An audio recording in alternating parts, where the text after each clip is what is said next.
El libro del Éxodo tiene una importancia fundamental para Israel y para el cristianismo. El Nuevo Testamento y el Evangelio no se entienden sin el Éxodo. Y los desafíos del mundo, los desafíos de la vida social en general, tampoco se pueden entender sin el trabajo por la justicia, en favor especialmente de los marginados, es decir, el trabajo de la liberación, tal como la ilumina el libro del Éxodo. Y también el tema moral, que siempre es un desafío de siempre de la humanidad, el adecuado uso de la libertad humana, y todo eso también se ilumina en el libro del Éxodo, en todo su cuerpo legislativo, especialmente los mandamientos, que naturalmente siempre requieren traducirlos a un lenguaje más iluminador, más relevante, más entendible para el tiempo actual. Y la espiritualidad, la teología, ciertamente que en el libro del Éxodo encuentra también un tema fundamental: caminar por el desierto, alimentarse de la Pascua del Cordero, ser santificados por la sangre del Cordero, y bueno, ser un verdadero pueblo de Dios, alimentado por el maná, y vivir vinculados a Dios en su santuario. Son temas perennes los que narra este libro maravilloso del Éxodo. Siempre en cualquier libro lo primero es considerar los manuscritos, los códices, el texto, y ciertamente el texto original del Éxodo es accesible actualmente a través del texto masorético, que lo podemos captar en el Códice de Leningrado del siglo X, y también en el Pentateuco samaritano,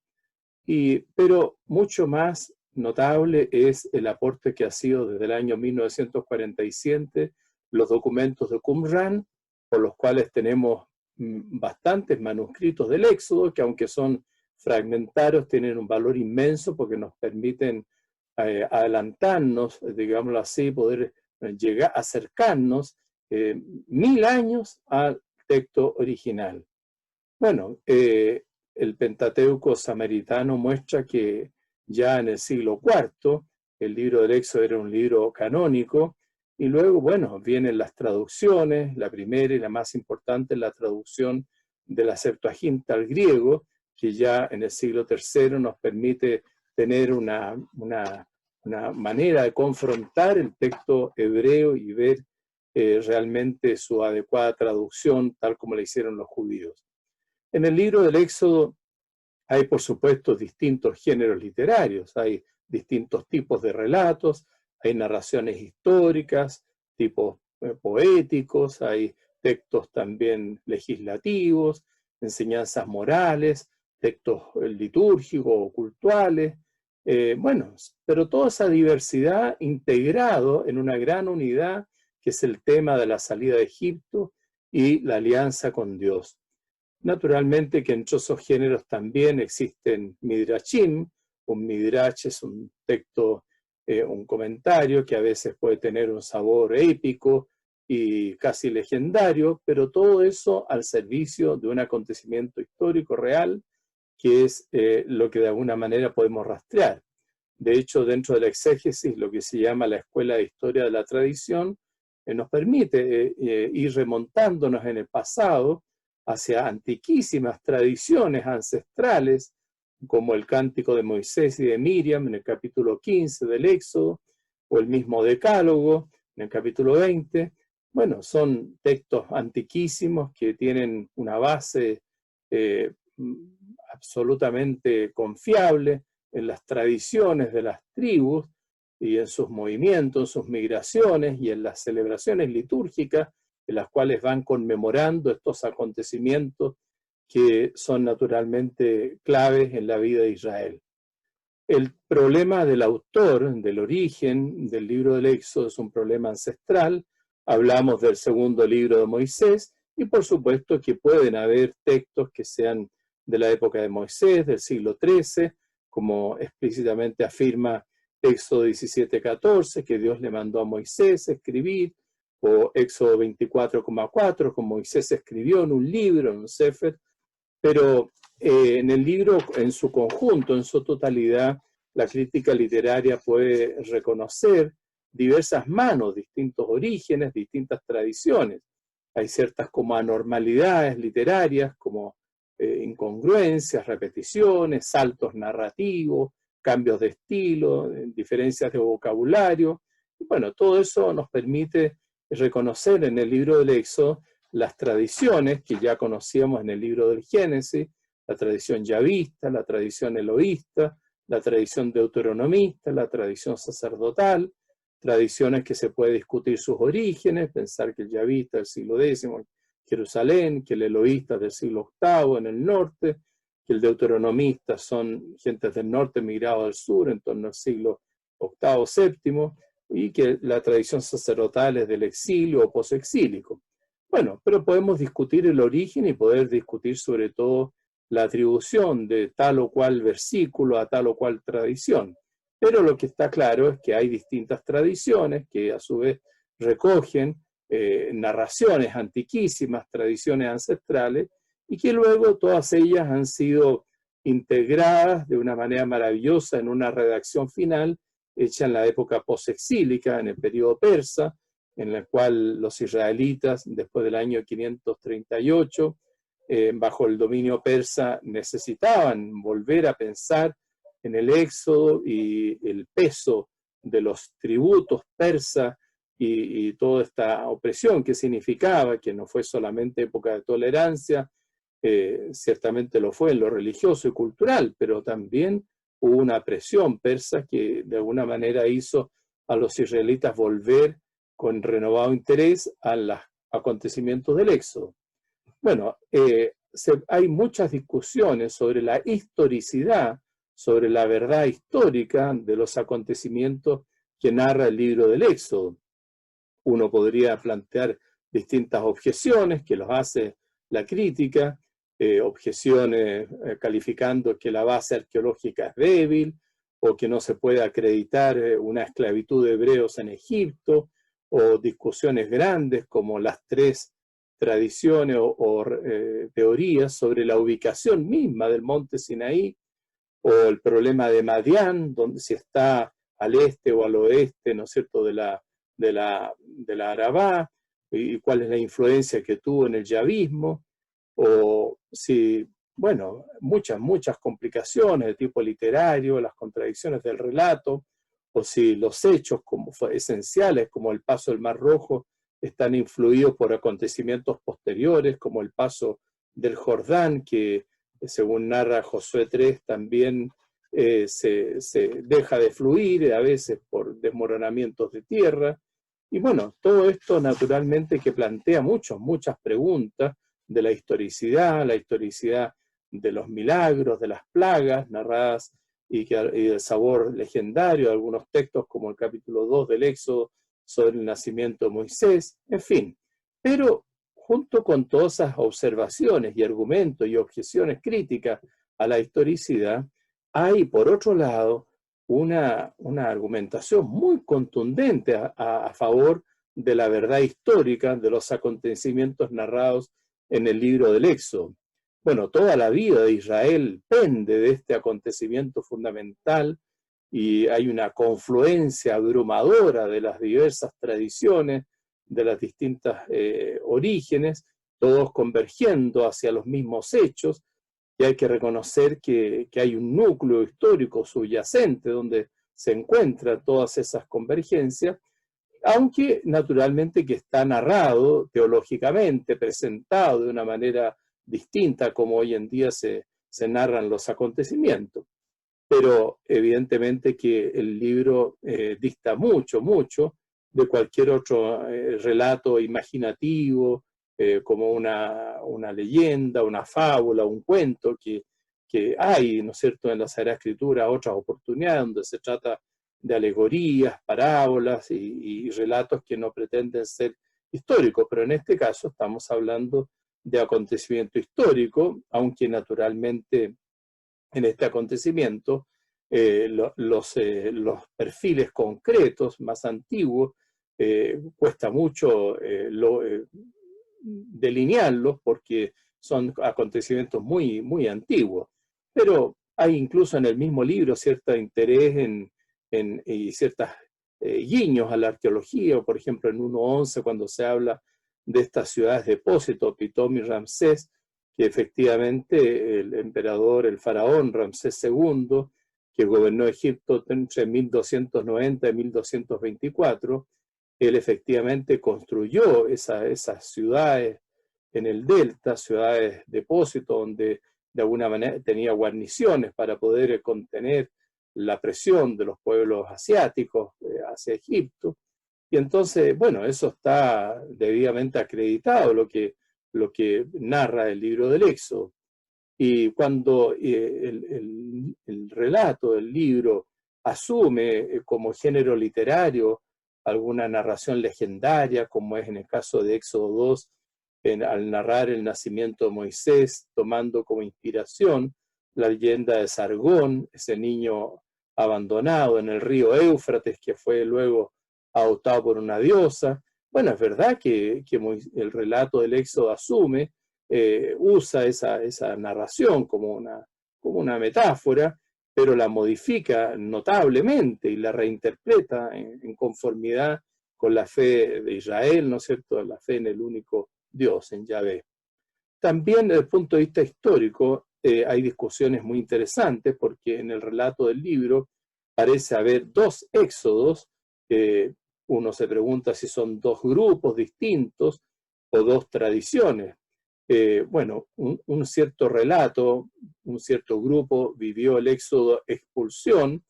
que sería un grupo que echado de Egipto pudo seguir el camino corto hacia la tierra, bordeando el mar Mediterráneo, e ingresar por el sur, por Kadesh, asentarse ahí en los oasis y poder ingresar por el sur hacia la tierra. Y otro pudo ser, ¿no es cierto?, el grupo del éxodo huida, que es el grupo que hizo el camino más largo, el grupo mosaico, que atravesó el mar y descendió hacia el sur de la península sinaítica hasta el Sinaí, hasta el Jebel Musa, y ahí ocurrió el acontecimiento de la alianza, de la entrega de la ley, y bueno, fue un camino largo que llevó a ese grupo mosaico más hacia el oriente y entrar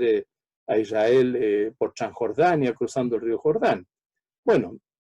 esos dos éxodos, el éxodo expulsión y el éxodo huida, pueden ser efectivamente una posibilidad, porque hubo, y no, quizás no solo dos, sino diversas migraciones, distintas bajadas de nómades hebreos hacia Egipto y distintas salidas de grupos hebreos, ¿no es cierto?, desde Egipto. Entonces es un fenómeno normal, la distancia no es tanta, son 200 kilómetros en línea recta desde Beersheba, el extremo sur de Israel, hasta Egipto. Entonces esos 200 kilómetros perfectamente lo podían cruzar grupos en distintos momentos, así que pudo haber distintos éxodos, y pudo haber también grupos hebreos que no vivieron ningún éxodo, porque cuando los hebreos ya conquistan la tierra, como narra el capítulo 24 de Josué, al final se ve ahí que hay una gran asamblea de Siquem, donde los hebreos que venían llegando después de haber cruzado el desierto y vivido el éxodo, se encontraron con otros hebreos que no habían estado en Egipto, ni habían vivido ningún éxodo, y bueno, todos se unifican en la fe del mismo Dios, y esa unificación de alguna manera integra a aquellos grupos que sí vivieron el éxodo con grupos hebreos que jamás jamás estuvieron en Egipto. Bueno, por otro lado, hay que ser sincero que a veces los relatos de los milagros, tal como por ejemplo los tenemos en el libro del Éxodo, que son milagros importantes, sobre todo el paso al Mar Rojo, a veces los relatos, esa presentación como exagerada del hecho, puede ser contraproducente, porque generalmente los milagros, las acciones de Dios en la historia ocurren de una manera más discreta, y es muy posible, por ejemplo, que las plagas tengan un componente natural, pero al mismo tiempo estas plagas con las cuales Moisés, o mejor dicho, Yahvé a través de Moisés, doblega el dominio o la prepotencia del faraón, esas plagas siempre son una obra de Dios, que se vale de elementos naturales, pero que desborda y supera totalmente los elementos naturales. Bueno, así también en el cruce del Mar Rojo, tal como lo está narrado en el capítulo 14 del Éxodo, evidentemente ahí hay dos relatos que se están combinando. Uno es el relato más reciente, más moderno, ¿no es cierto?, el sacerdotal del siglo VI, que presenta todo como una especie de procesión, y cómo los israelitas entran en el mar como una procesión sacerdotal entra a un templo y hay dos murallas de agua que lo enmarcan, que enmarcan esa procesión. Bueno, es una presentación litúrgica muy hermosa, pero no es la única versión que se da del paso del Mar Rojo, esa versión sacerdotal. Ahí mezclada con el relato está la versión yavista, que es más antigua y que presenta todo más bien como un flujo de mareas provocado por un viento tremendo que Dios hizo soplar. Entonces, en el paso del Mar Rojo hay un perfil del milagro que es más discreto y siendo milagroso y siendo una acción de Dios notable, que Israel siempre la celebra y la agradece, como se ve en el capítulo 15, en el Cántico de Moisés, pero esos milagros ocurren de una manera un poco más sutil, más discreta. Bueno, el libro quiere ser un relato de liberación y de alianza. Comienza, bueno, el título hebreo del libro del Éxodo es Shemot, nombres. La palabra hebrea Shemot, nombres, porque efectivamente se trata de los nombres de los hijos de Jacob que descendieron a Egipto y que ahí se multiplicaron y luego fueron esclavizados por los egipcios para poder frenar esa multiplicación, y bueno, ya ahí vino todo el Éxodo. Entonces el nombre Shemot. Después, cuando el libro fue traducido al griego, se le puso entonces el título Éxodos. La palabra Éxodos es una palabra griega compuesta de ek y jodos. Jodos es camino y ek desde. Entonces un camino desde es una salida, una partida, y bueno, es un título muy bueno que tuvo mucho éxito, llamar a este libro Éxodo, porque efectivamente eso es lo que narra la salida de Israel desde Egipto. Y el libro en el texto hebreo empieza por la conjunción y, ¿no es cierto? Vele Shemot, o sea, y estos son los nombres. Bueno, entonces esa conjunción y quiere establecer una conexión del libro con el libro anterior, con el Génesis, y mostrar cómo estamos aquí continuando el relato. Es la misma historia de la salvación, una historia guiada por Dios. Es el mismo Dios que ha creado el mundo y que ha dirigido la vida de los patriarcas en el Génesis. Ese mismo Dios es el Dios que ahora salva a Israel, lo saca de la esclavitud de los egipcios y lo lleva hacia una alianza con Dios. Entonces es el tema fundamental, ¿no es cierto? Y por eso el tema de la salida, el verbo hebreo yatzá, salir, es el verbo más importante en el libro del Éxodo, ¿no es cierto? El verbo yatzá, salir, expresa tanto en su modo cal, como una salir, o con su modo ifil, un hacer salir, un sacar, expresa este milagro maravilloso de liberación que nos narra el libro. Un excelente comentario, hay tantos libros que han comentado el libro del Éxodo, pero uno muy bueno es el de George Osu. En 1964 publicó el libro De la servidumbre al servicio. Y allí Osu demuestra que efectivamente en el libro del Éxodo hay dos polos que son inseparables y que están conectados por la raíz, el verbo hebreo abad. Abad en hebreo significa servir. Y ese servir tiene dos caras. Hay un servir negativo y un servir positivo. El servir negativo es la servidumbre, a la esclavitud, esos trabajos forzados, Entonces, el libro se llama De la servidumbre al servicio. Dios saca a los hebreos de una dura servidumbre, el texto hebreo dice de una abodá cachá, una dura servidumbre, una esclavitud aplastante, sofocante, extenuante, pero los saca para llevarlos a servir a Dios en la alianza, en el culto, en la liturgia. Entonces, de la servidumbre al servicio. Entonces, en Éxodo 3, cuando ocurre la teofanía de la zarza ardiente y Dios se revela a Moisés, le muestra, ¿no es cierto?, que la señal de que yo os he librado es que daréis culto a Dios en este monte. Entonces, no se puede separar la liberación de la liberación para. O sea, Dios nos saca de la servidumbre para llevarnos a la unión con Él, a llevarnos a la alianza, a la berit, que es el tema fundamental hacia el cual apunta el Éxodo. Y la berit, la alianza, se va a concretar en la construcción del santuario, que es naturalmente el lugar donde Dios quiere vivir de manera especial la amistad con Él, la unión con Él. Bueno, el libro del Éxodo tiene una estructura, por una parte geográfica y por otra parte una estructura temática. Desde el punto de vista geográfico hay como 3 lugares donde fluye la acción. En primer lugar Egipto, luego el desierto y luego el Sinaí. Entonces son 3 lugares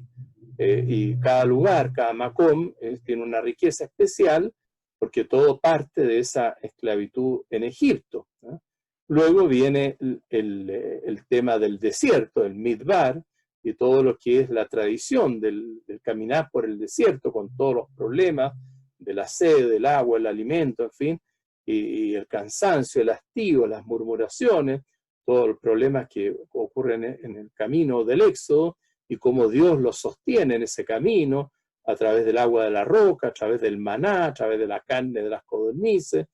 Y bueno, Dios los lleva en ese desierto. Y bueno, y después el tercer lugar es el Sinaí que ya está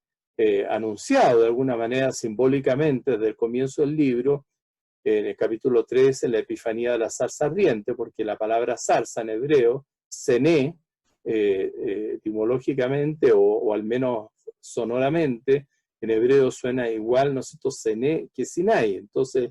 de alguna manera, la zarza ya proclama al Sinaí, pero la revelación del Sinaí, la llegada al Sinaí en el capítulo 19, y luego ya el armar el santuario, ese santuario portátil que los va a acompañar en el caminar nómade por el desierto, de alguna manera va a prolongar la alianza sinaítica en el camino de Israel. Entonces son 3 lugares, y 3 lugares que corresponden al antiquísimo, ¿no es cierto?, tema que los hebreos reconocen. Hay lo que se llama el primitivo credo israelita, que Gerhard von Rad, un gran exégeta del siglo XX, citaba muy profundamente, ¿no es cierto?, este texto de Deuteronomio 26:5. Mi padre era un arameo errante que bajó a Egipto y residió allí como inmigrante, siendo pocos aún, pero se hizo una nación grande, fuerte y numerosa.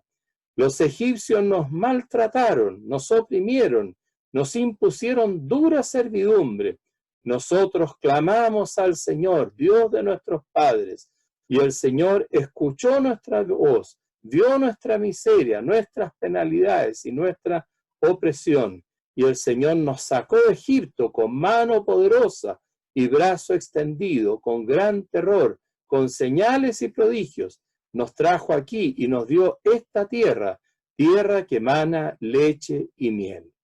Bueno, en ese primitivo credo israelita ya están mencionados los 2 lugares